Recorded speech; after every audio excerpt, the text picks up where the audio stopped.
कोई त्रिभुवन में जिसकी रक्षा नहीं कर सकता, उसकी रक्षा के लिए माँ भवानी दुर्गा अपना भयानक रूप धारण करके महिषासुर आदि दैत्यों का मर्दन करती है। एक दुर्गा रूप में जब हरि प्रकाशित होते हैं तो त्रिभुवन में कोई सामने खड़ा होने वाला नहीं होता। माँ भवानी जिस समय अपने स्वरूप में आती, किसी की ताकत नहीं है। ये शुंभ निशुंभ इतने बलवान दैत्य थे, त्रिभुवन में कोई इनका बाल बांका भी नहीं कर सकता। स्मरण किया समस्त देवताओं ने तो भगवान से ही शक्ति का प्रादुर्भाव हुआ। इतना सुंदर रूप माँ भगवती का। शुंभ निशुंभ के पार्षद घूमते रहते थे, उन्होंने देखा, जाके बताया कि आपके महल में जितनी सुंदरियां उसकी दासी बनने योग्य भी नहीं, ऐसी सुंदरी का हमने दर्शन किया। बोले मेरा जाके परिचय बताओ। बोले ऐसा नहीं लगता कि आपके परिचय बताने से केवल आ जाएंगे। तो उनका अगर ऐसा नहीं तो केश कर्षण निर्धूता गौरवा माँ गरिष्यति, उसके गौरव को धूल में मिलाते हुए बाल पकड़कर घसीट कर हमारे पास लाओ। मार्कंडेय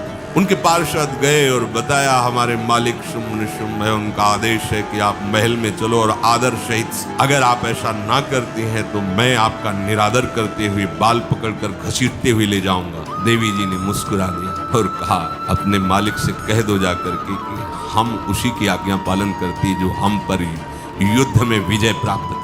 वो जाके बोले हाँ वो तो मतवाले, त्रिभुवन में कोई जोड़ ही नहीं था। आए और उद्दंडता पूर्वक वचन बोलने लगे। माता जी ने कहा बस तब तक बोल ले जब तक मैं मधु का पान कर रही हूँ, बस ये पान करते ही तेरी जीवन लीला समाप्त हो जाएगी। ऐसा ही हुआ। जो ही पान करके सिंह पर सवार होकर गर्जना की, सारा का सारा अहंकार धूल दूसरी तो काट के फेंक दिया।